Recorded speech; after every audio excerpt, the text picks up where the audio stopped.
भगवत गीता के ये 30 उपदेश आपके जीवन में हर जगह पर बहुत काम आएंगे। जिंदगी की हर मुश्किल में आपको राह दिखाएंगे। ये दिव्य उपदेश, ये बातें जानना और समझना आपके लिए बहुत ज़रूरी है। इसलिए इन 30 उपदेशों को आप आखिर तक ज़रूर सुनें। गीता का सबसे पहला उपदेश यह है कि आपके सारे दुखों का कारण किसी को अपना मानना है। आप कभी गौर करना, आपकी ज़िंदगी के सारे दुख, सारी तकलीफ़ें, सारी चिंताएं वहीं से आती है जहां आपका अपनापन होता है कि ये मेरा है, ये मेरा अपना है। वहीं से आपकी ज़िंदगी में दुख आना शुरू हो जाते हैं। एक व्यक्ति के पास एक बहुत बड़ा महल था। उसने अपने जीवन की सारी संपत्ति लगाकर इस महल को बनाया था। आसपास के शहरों के कई लोग उस महल को देखने के लिए आते थे। कई बड़े बड़े सेठ उसके महल को खरीदने की कोशिश करते थे, पर वह महल उस व्यक्ति का अहंकार था, उसके जीने की वजह था। उसका उस महल में बहुत मोह था। एक दिन उसके महल में आग लग गई और वह कहीं बाजार गया हुआ था। जब वह लौटकर आया और उसने देखा कि मेरा महल आग में जल रहा है, अपने महल को आग में जलता हुआ देखकर उसको इतना दुख हुआ। उसने कहा, अगर ये महल नहीं रहेगा तो मैं भी जिंदा नहीं रहूँगा। अगर मेरा महल ही जल रहा है तो मैं जी के क्या करूँगा। वो भी उस आग में छलांग लगाने की कोशिश करने लगा तो किसी ने उसको रोक लिया कि भाई, ये जो तुम्हारा महल है, इसका सौदा कल तुम्हारे बेटे ने किसी से कर लिया है। जब उसे पता चला कि अब ये महल मेरा नहीं रहा, किसी और का हो चुका है, तो उसकी सारी चिंताएं समाप्त हो गई। जैसे और लोग उस महल को जलता हुआ देखकर तमाशा देख रहे थे, ऐसे यह भी खड़ा हो गया। इतनी ही देर में उसका बेटा आ गया। वह अपने बेटे को देखकर बहुत प्रसन्न हुआ, उसे आशीर्वाद देने लगा कि बेटा, तेरे जैसा बेटा तो बड़े भाग्यों से मिलता है। तूने तो मेरी ज़िंदगी बचा ली। आज इस घर में आग लगी है और तूने कल ही इसका सौदा किसी से कर लिया। वह अपने पिताजी से कहने लगा कि पिताजी, मैं इस महल के सौदे के लिए बात तो करने गया था, पर सौदा अभी पक्का हुआ नहीं है। जब उसके पिता को यह पता चला कि इस महल का सौदा अभी हुआ नहीं है, तो वह फिर फूट फूट कर रोने लगा, फिर अपनी छाती पीटने लगा। महल वही है, इंसान वही है, लेकिन ये महल जब मेरा है तब वह बहुत दुख देता है, खुशी भी देता है। लेकिन जब ये मेरा नहीं है, उससे मेरा कोई रिश्ता नहीं है, तो सारे दुख ही खत्म हो जाते हैं। ऐसे ही ज़िंदगी में जब किसी इंसान को, जगह को, किसी वस्तु को, किसी रिश्ते को, किसी काम को अपना मान लेते हैं, मेरा मान लेते हैं, तो वहीं से सारे दुखों की शुरुआत होती है, वहीं से हर तकलीफ की शुरुआत होती है। तो श्रीमद् भगवत गीता का पहला उपदेश यही है कि आप जब भी किसी को अपनी ज़िंदगी जीने की वजह मान लेते हो, इसके बिना तो मैं जी ही नहीं सकता, वह चीज़ उस इंसान को बहुत दुख देती है। गीता का दूसरा उपदेश यह है कि अवश्यमेव भोक्तव्यम भर्तम कर्म शुभाशुभम, कि आपने चाहे कोई भी कर्म किया हो, उसका फल आपको अवश्य भोगना पड़ेगा। अगर आपने अच्छे कर्म किए हैं तो आपके मुश्किल वक्त में जाने अनजाने वह अच्छे कर्म आपको मुश्किल वक्त से बचा लेंगे। अगर आपने बुरे कर्म किए हैं, पाप किए हैं, तो उसकी सज़ा भी आपको अवश्य मिलेगी। वह इंसान चाहे कितना भी छुप कर कर्म करे, चाहे कितनी भी चालाकी से कर्म करे, लेकिन कहते हैं उस परमात्मा के, ईश्वर के चारों तरफ कैमरे लगे हुए हैं। हमारे एक एक कर्म पर वह प्रकृति, वह परमात्मा दृष्टि बनाए रखते हैं। हमारे प्रत्येक कर्म का हिसाब होता है। एक बार एक गांव में दो मित्र रहते थे। उन दोनों ने विचार किया कि इस गांव में हम धन नहीं कमा पा रहे। वह धन कमाने के लिए शहर की ओर चले गए। उन्होंने कुछ दिनों में वहाँ काफ़ी धन कमाया।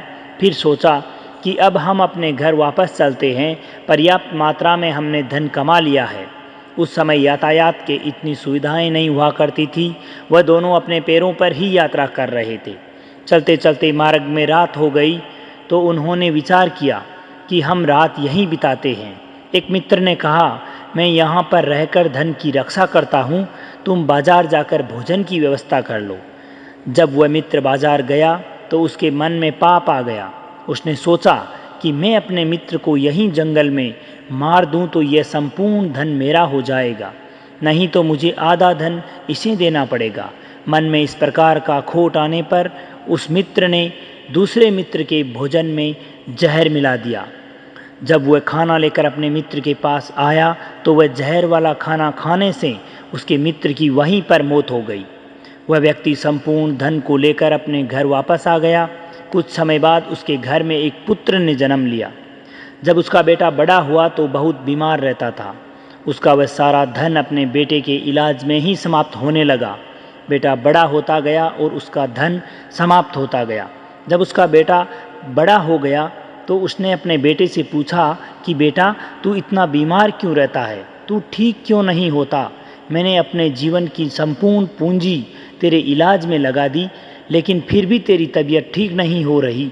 तो उसके बेटे ने कहा कि कौन सा बेटा, कौन पिता? मैं तेरा वही मित्र हूँ जिसको तूने जंगल में भोजन में जहर मिलाकर मार दिया था, लेकिन मैं अपना वही हिसाब पूरा करने के लिए तेरे घर में पुत्र के रूप में जन्म लेकर आया। अब तेरा मेरा हिसाब बराबर, और अब मेरा जीवन यहीं समाप्त होता है। तो गीता का उपदेश हमें यही सिखाता है कि कोई अपने आप को चाहे कितना भी चालबाज समझता हो, होशियार समझता हो, अगर उसने कोई गलत कर्म किया है तो आज नहीं तो कल उसे इसका फल अवश्य भोगना पड़ेगा। कोई भी व्यक्ति अपने किए हुए कर्मों के फल को भोगे बिना नहीं रह सकता। गीता का तीसरा उपदेश यह है कि आज में जियो, कल की चिंता करना छोड़ दो। जो भी व्यक्ति अपने बीते हुए कल और आने वाले कल में खोया रहता है वह कभी खुश नहीं रह सकता। आपके जीवन में खुशी सिर्फ और सिर्फ तब मिल सकती है जब आप वर्तमान में जी सकें, आज के आनंद में जी सकें, क्योंकि बीते हुए कल का और आने वाले कल का कोई अस्तित्व नहीं होता। वह सिर्फ आपकी बुद्धि और विचारों में होता है, उसकी कोई वास्तविकता नहीं होती। उसे आप अपने मन के अंदर और बुद्धि के अंदर जीते हैं, लेकिन जिसे आप वास्तविकता में जीते हैं वह आपका आज होता है, वर्तमान का चल रहा ये पल होता है। यदि आप अपने मन और बुद्धि को अपने कल में अटका के रखेंगे, अपने भूतकाल और भविष्यकाल में अटका के रखेंगे, तो याद रखना आप जिंदगी में कभी खुश नहीं रह सकेंगे। और अगर ज़िंदगी में खुश रहना चाहते हैं तो आज में और वर्तमान के इस पल में जीना सीखें। गीता का चौथा उपदेश यह है कि यदि कोई आपके साथ अधर्म करे, पाप करे, गलत करे तो उसे दंडित अवश्य कीजिए। अगर आप उसको सहते हैं तो वह आपके साथ और गलत करता है, और उसके पाप को सहने से आप भी उसके पाप में बराबर के भागीदार बन जाएंगे। महाभारत के युद्ध में अर्जुन ने श्री कृष्ण से कहा कि मैं जिसे युद्ध करने जा रहा हूँ वे सब तो मेरे भाई हैं, मेरे गुरु हैं, मेरे अपने हैं। मैं कैसे इन पर हथियार उठाऊं, इनको कैसे मारूं? तो भगवान श्री कृष्ण अर्जुन से कहते हैं कि जिनको तू अपना मानता है वह अधर्मी है, पाप के पक्ष में खड़े हैं, और अगर तू इनका वध नहीं करेगा, युद्ध नहीं करेगा, तो समाज में और अधिक पाप बढ़ेगा। क्योंकि जब कोई ऐसे पापियों को नहीं रोकता है तो वह और अधिक पाप करते हैं। ऐसे ही यदि आपके साथ कोई गलत करता है, आपको चोट पहुंचाता है, दुख पहुंचाता है, और आप ये सब चुपचाप सहते रहते हैं, तो इससे सामने वाले को बल मिलता है।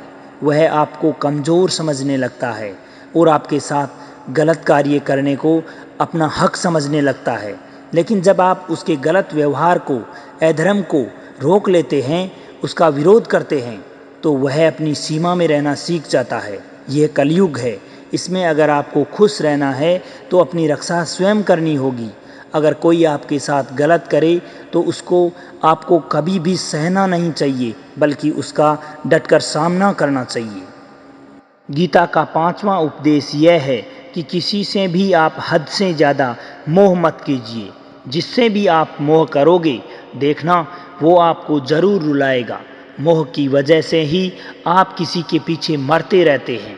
मोह की वजह से ही कई बार आपको अपमान भी सहना पड़ता है, और कई लोगों को मोह की वजह से ही अपना अपमान भी दिखाई तक नहीं देता कि सामने वाला मेरी इज्जत तक नहीं कर रहा और मैं उसके पीछे मर रहा हूँ। मोह आपकी आंखों पर ऐसी पट्टी बांध देता है कि आपको सही और गलत दिखाई ही नहीं देता। वह आपको किसी इंसान का चेहरा दिखाई ही नहीं देता। आप जो देखते हैं, जो सुनते हैं, उसी पर यकीन कर लेते हैं। फिर आपको चाहे कितना भी दर्द मिल रहा हो, यदि आप किसी इंसान को ठीक से पहचानना चाहते हैं, उसकी सच्चाई जानना चाहते हैं, तो उसके लिए यह बहुत ज़रूरी है कि आप उसके प्रति मोह से जल्दी बाहर आए। वास्तविकता में रिश्ते दुख नहीं देते, दुख देता है उन रिश्तों के प्रति आपका मोह। जिस दिन ये मोह खत्म हो जाएगा, उस दिन आपको किसी प्रकार का दुख अनुभव नहीं होगा, क्योंकि फिर आपको कोई फर्क नहीं पड़ेगा और आप सदैव खुश रहेंगे।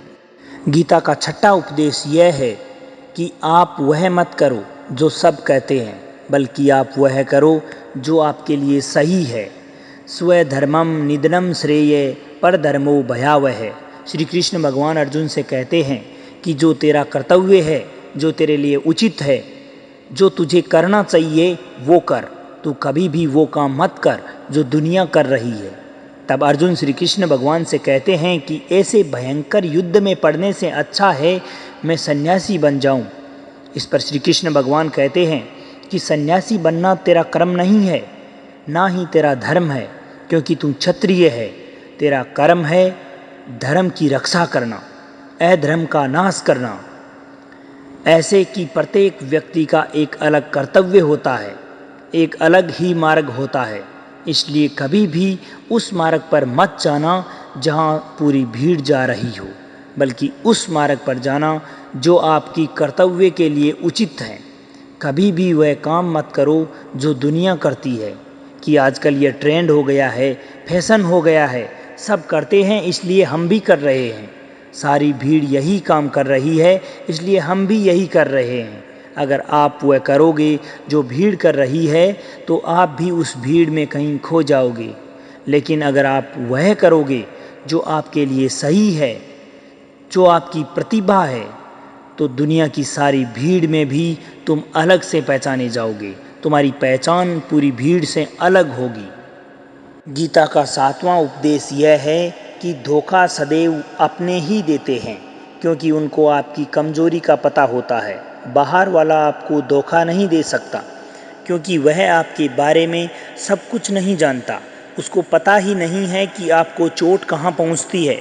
लेकिन जो आपका अपना है, आपका खास है, उसको आपकी कमजोरी का गहराई से पता होता है।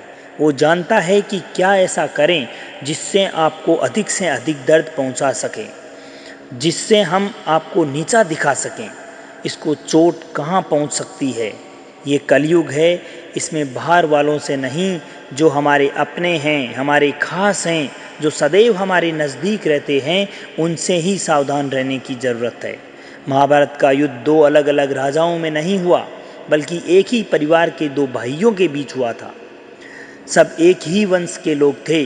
कितनी बार दुर्योधन ने भीम को जहर देकर मारना चाहा, न जाने कितनी बार दुर्योधन ने पांडवों को जान से मारने की कोशिश की। दुर्योधन उनका पराया नहीं था, वह उनका भाई ही था। सारी लड़ाइयाँ घर के अंदर ही होती है, बाहर कौन लड़ेगा हमसे। घर के अंदर ही सारी लड़ाइयाँ होती है। इसलिए आपको चोट वही लोग पहुंचा सकते हैं जो आपके अपने हैं। आपके अपने ही आपको धोखा दे सकते हैं। गीता का आठवां उपदेश यह है कि जो इंसान आत्मरक्षा नहीं कर सकता, अर्थात अपनी रक्षा स्वयं नहीं कर सकता, उसकी रक्षा भगवान भी नहीं कर सकते। श्री कृष्ण भगवान अर्जुन से कहते हैं कि तस्मात् सर्वेषु कालेषु माम अनुसम्रय युध्य च, कि हे अर्जुन, तू हर काल में मेरा स्मरण करते रहना और युद्ध भी करते रहना। इस पर अर्जुन ने श्री कृष्ण से पूछा, यह युद्ध तो कुछ दिनों में समाप्त हो जाएगा, लेकिन आप कह रहे हैं कि तू हमेशा हमेशा मेरा स्मरण करते रहना और युद्ध करते रहना। हमेशा युद्ध करने से आपका क्या तात्पर्य है केशव। श्री कृष्ण भगवान इस पर अर्जुन से कहते हैं कि हे अर्जुन, यह जीवन ही रणभूमि है। जीवन में सुख दुख आते रहेंगे और तुम्हें डटकर उनका मुकाबला करना है। श्री कृष्ण ने यह नहीं कहा कि तू चुप करके बैठ जाना, फिर मैं लड़ाई करता रहूँगा। बहुत गहराई है गीता के ज्ञान में। हमारे जीवन की डोर जरूर परमात्मा पकड़ कर बैठे हैं, लेकिन युद्ध हमें ही करना है। ईश्वर को याद करना है कि हे ईश्वर, हे परमात्मा, मुझे शक्ति देना, मुझे सामर्थ्य देना, मुझे समझ देना, मुझे बुद्धि देना, ताकि मैं जीवन की सारी लड़ाइयाँ जीत सकूं, सही मार्ग पर चल सकूं। लेकिन आपको अपनी लड़ाई स्वयं लड़नी पड़ेगी। जो लोग ये कहते हैं कि हम कुछ नहीं करेंगे, सब परमात्मा ही कर देंगे, तो कहते हैं आलसी मनुष्य को देखकर तो भगवान भी घबरा जाते हैं कि ये कुछ नहीं करना। भगवान ने बुद्धि दी है, समझ दी है, ईश्वर आपको प्रेरणा देते हैं, शक्ति देते हैं, लेकिन आपको अपनी रक्षा स्वयं ही करनी होती है। गीता का 9वां उपदेश यह है कि कोई भी ऐसी गंदी आदत खुद को मत लगने दे जो आपकी ज़िंदगी बर्बाद कर दे। कहीं ना कहीं महाभारत का ये युद्ध जुआ की आदत के कारण शुरू हुआ था। सारा खेल वहीं से शुरू हुआ था। एक ऐसी जुआ की लत जिसमें युधिष्ठिर ने अपने भाइयों को दांव पर लगा दिया, अपनी पत्नी को दांव पर लगा दिया। ऐसा जीतने का नशा कि अपना सब कुछ गंवा दिया। ऐसे ही हम भी अपनी ज़िंदगी में ऐसी कोई गलत आदत लगा लेते हैं, चाहे वह कोई भी हो, नशे की हो, मोबाइल की हो, किसी व्यक्ति की हो, या कोई गलत कार्य करने की हो। कोई भी गलत आदत जो आपको बर्बाद कर सकती है, अगर आप उसको समय रहते नहीं छोड़ते तो वह कुछ समय में आपको बर्बाद कर देगी। इससे पहले कि आपकी आदत आपको ख़त्म करे, आपको उस आदत को ख़त्म करना होगा। गीता का 10वां उपदेश यह है कि आलसी इंसान जीवन में कभी कुछ भी हासिल नहीं कर सकता।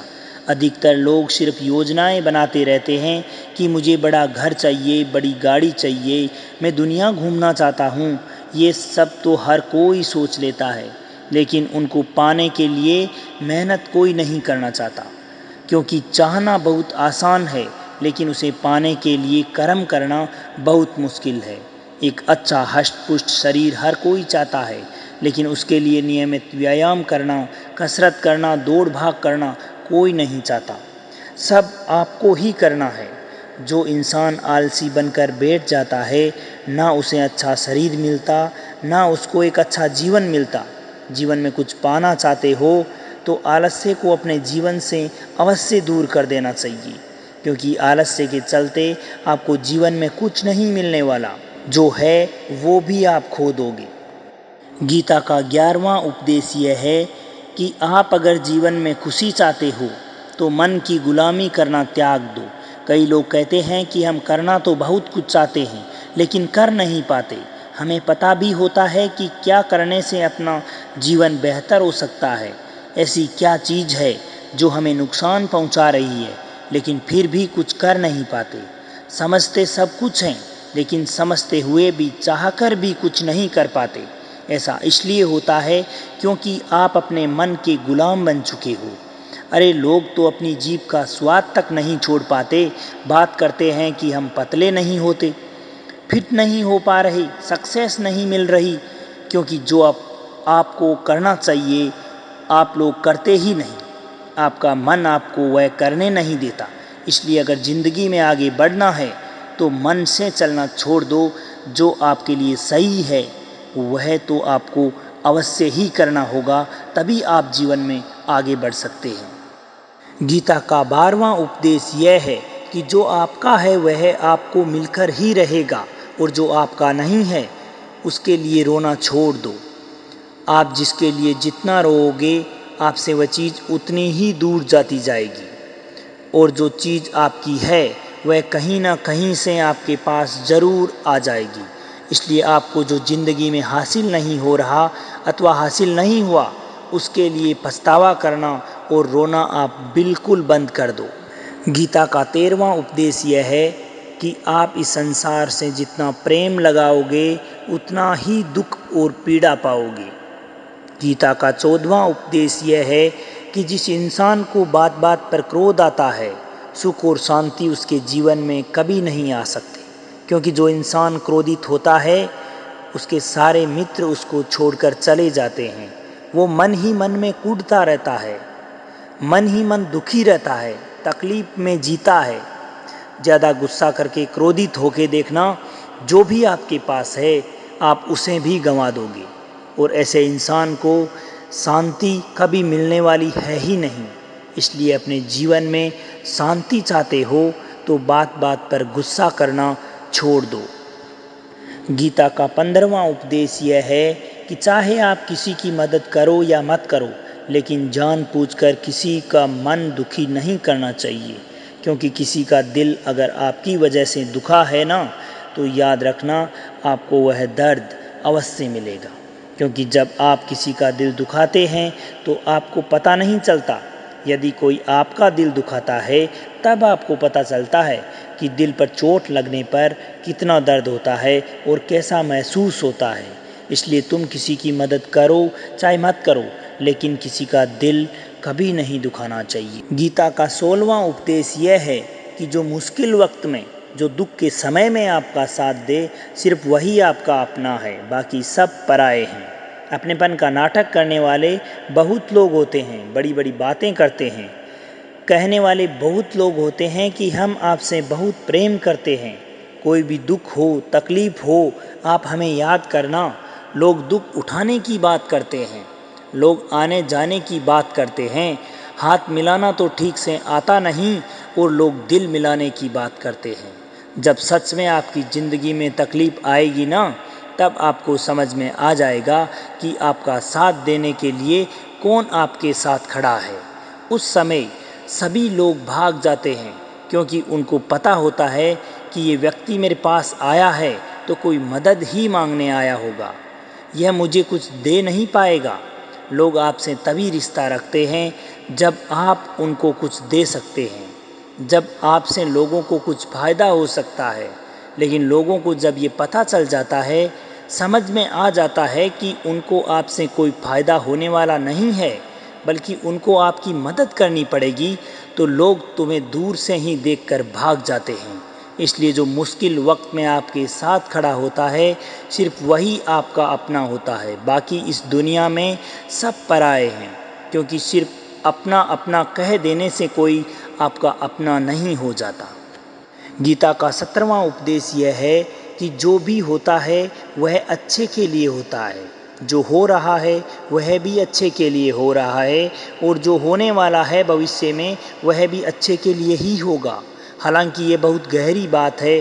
कुछ चीज़ें ज़िंदगी में ऐसी होती है जब हम कहते हैं कि मेरे साथ ही ऐसा क्यों हुआ, मेरे साथ ही होना था क्या, ये सब। लेकिन एक दिन जब वक्त गुजर जाता है, हमको समझ आता है अगर ये सब नहीं होता तो आज हम इस काम पर नहीं होते।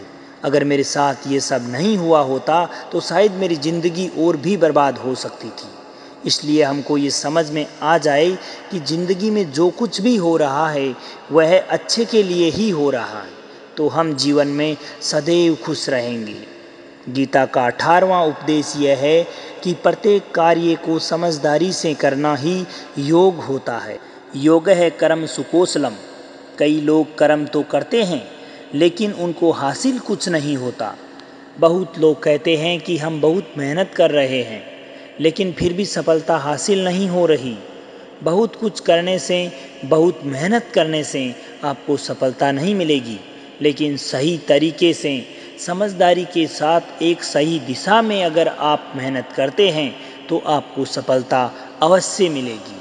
गीता का 19वां उपदेश यह है कि अति सर्वत्र वर्जते, अर्थात कभी भी कोई भी चीज़ की अति नहीं करनी चाहिए। कोई भी चीज़ हद से ज़्यादा मत करना। किसी से प्रेम भी हद से ज़्यादा मत करना, किसी से नफरत भी हद से ज़्यादा मत करना। हद से ज़्यादा मीठा भी खराब होता है, तो हद से ज़्यादा कड़वा खाना भी खराब होता है। हद से ज़्यादा आराम भी आपको बीमार कर देगा। हद से ज़्यादा काम करना भी शरीर के लिए नुकसानदायक है। हद से ज़्यादा भूखा रहना भी स्वास्थ्य के लिए नुकसानदायक है, तो हद से ज़्यादा खाना खाना भी आपको बीमार कर देगा। तो जीवन को संतुलन के साथ जीना चाहिए। जैसे ही आप जीवन में संतुलन खो देते हैं, वैसे ही आपका जीवन में दुर्घटना होनी शुरू हो जाती है। गीता का 20वां उपदेश यह है कि जिसको आप सबसे ज़्यादा महत्व दोगे वह आपको कभी महत्व नहीं देगा। आपने कभी गौर किया है कि आपका अपमान कौन लोग करते हैं? आपका अपमान सिर्फ वही लोग करते हैं जिसको आपने सबसे ज़्यादा महत्व दिया। दूसरों की इज्जत करना अच्छी बात है, परंतु दूसरों की अगर बहुत ज़्यादा इज्जत करोगे तो उनकी नज़र में आपकी इज्जत ख़त्म हो जाएगी। इसलिए किसी को भी कभी भी अपना सब कुछ नहीं बनाना चाहिए कि तुम ही मेरे सब कुछ हो। जैसे ही आप किसी को सब कुछ बना लेते हैं अपना, तो आप उसके लिए कुछ भी नहीं रह जाते। इसलिए लोगों की इज्जत उतनी ही देनी चाहिए जितना वो हजम कर सके। हद से ज़्यादा इज्जत देना आपकी बेइज्जती करवा सकता है। गीता का 21वां उपदेश यह है कि किसी पर भी आंख बंद करके भरोसा मत करना।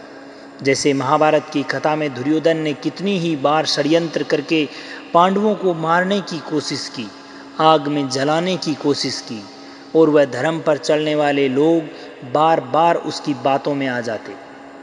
ये बात और है कि ईश्वर उनकी रक्षा कर रहे थे, लेकिन जिनको वह अपना भाई समझते थे, अपना सगा समझते थे, जिस पर वे भरोसा कर रहे थे, वही उनकी मृत्यु करवाना चाहता था। इसलिए भरोसा करने से पहले अपनी आंखें जरूर खोल लेनी चाहिए। गीता का 23वां उपदेश यह है कि जिसके पास सत्य और ईश्वर की शक्ति है, चाहे फिर समस्त दुनिया उसके खिलाफ क्यों ना हो जाए, परंतु अंत में जीत उसी की होती है। श्रीमद् भगवत गीता में 18 अध्याय और 700 श्लोक हैं। गीता का आखिरी श्लोक है, यत्र योगेश्वरे तृष्णो यत्र पार्थो धनुर्धरः तत्र शरीरविजयोर्भूतिर् धूर्मामि त्रिम तिर्मम है। धृतराष्ट्र बार बार संजय से पूछ रहे थे कि बताओ युद्ध में कौन जीत रहा है, कौन हार रहा है, क्योंकि उसे विश्वास था कि महापराक्रमी भीष्म पितामह मेरे पक्ष में है, गुरु द्रोणाचार्य मेरे पक्ष में है, कर्ण मेरे पक्ष में है, तो हमें कौन हरा सकता है। लेकिन संजय ने धृतराष्ट्र से कहा कि जहाँ पर ईश्वर है, जहाँ पर सत्य हैं, हमेशा वही जीतता है।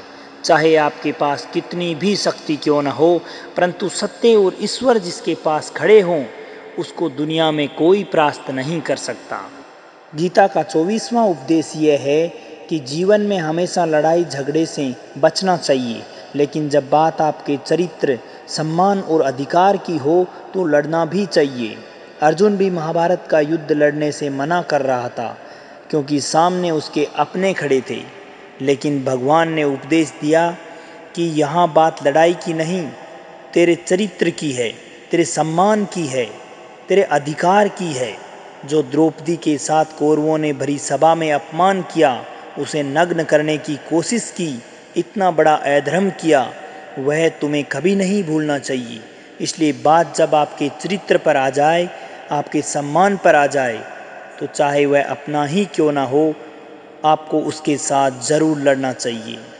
गीता का 25वां उपदेश यह है कि चाहे कितना भी बुरा वक्त क्यों ना आ जाए, लेकिन जो व्यक्ति जीवन में हिम्मत नहीं हारता, वह सब कुछ हासिल कर सकता है। जब पांडव सब कुछ हार गए थे, उनको 12 वर्ष के लिए वनवास मिला और 1 वर्ष के लिए अज्ञातवास। भिक्षा मांगकर अपना जीवन यापन करते थे, जंगलों में भटकते थे, भयानक जानवरों के बीच। लेकिन इतना मुश्किल वक्त झेलने के बाद भी आखिर में विजय उन्हीं की हुई, क्योंकि उन्हें अपने आप में कभी भी हिम्मत नहीं हारी थी। उन्होंने अपनी हिम्मत को कभी टूटने नहीं दिया। ऐसे ही अपनी ज़िंदगी में भी कितनी भी मुश्किल क्यों नहीं आ जाए, अपने आप के अंदर इतनी हिम्मत जुटा के रखनी चाहिए, तो हमारी जीत निश्चित होगी।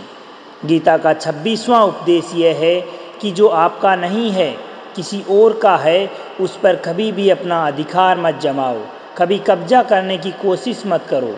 जब शकुनी ने षड्यंत्र रचकर पांडवों को हस्तिनापुर से अलग करवा दिया तथा खांडवप्रस्थ राज्य उन्हें दे दिया, जहाँ की भूमि बिल्कुल बंजर थी, जहाँ कुछ नहीं हो सकता था, लेकिन पांडवों ने उस शहर को भी इतना सुंदर और वैभवशाली बनाया कि हस्तिनापुर भी उसके आगे फीका लगने लगा।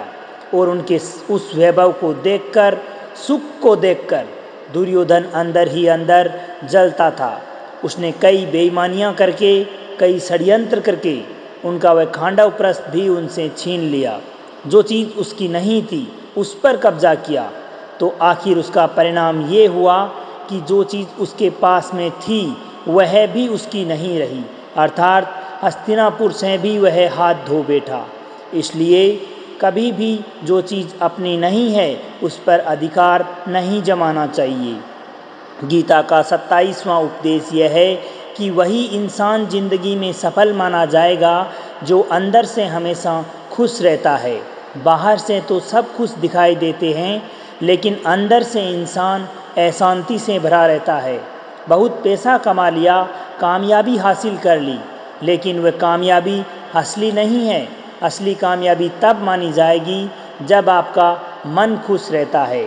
गीता का 28वां उपदेश है कि आप जैसा अन्न खाओगे आपका मन और बुद्धि भी वैसे ही हो जाएंगे। आप वैसा ही कर्म करोगे, वैसा ही आचरण करोगे। सात्विक अन्न खाओगे तो आपका मन भी सात्विक होगा। आप अच्छा व्यवहार करोगे, आपकी सोच भी अच्छी होगी। यदि आप तमोगुणी और रजोगुणी आहार करोगे तो आपकी बुद्धि ही उसी प्रकार की होगी और आप काम भी उसी प्रकार के करोगे। श्री कृष्ण भगवान ने भागवत गीता में सात्विक, सात्विक और तामसिक इन तीनों आहारों का विस्तार से वर्णन किया है। क्या खाना चाहिए, क्या नहीं खाना चाहिए, का सार रूप यही है कि जो मनुष्य सात्विकता से भोजन करता है, सात्विक भोजन करता है, उसे जीवन में शांति और सुख अवश्य मिलते हैं। गीता का 29वां उपदेश यह है कि बुरा इंसान कभी भी अपनी बुराई नहीं छोड़ेगा। चाहे आप उसके साथ कितना भी अच्छा आचरण करो, वह सदैव आपको तकलीफ ही देगा। इसलिए जो जैसा है आप उसके साथ वैसा ही व्यवहार करो। बुरे इंसान के साथ आप कितना भी अच्छा बन जाओ, वह कभी अच्छा नहीं बनने वाला।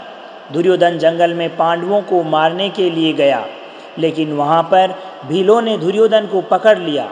उस समय उसका मित्र कर्ण भी उसे छोड़कर भाग गया। वो भील दुर्योधन को मार देना चाहते थे, लेकिन युधिष्ठिर अपने भाई की रक्षा हेतु वहाँ पहुँच गया, उसके जीवन की रक्षा की, लेकिन उसके बाद भी वह हमेशा पांडवों का नुकसान ही करता रहा। इसलिए कोई इंसान अगर बुरा है तो उसके साथ आप ज़्यादा अच्छा बनने की कोशिश कभी मत करो। जो जैसा है आप उसके साथ वैसा ही व्यवहार करो।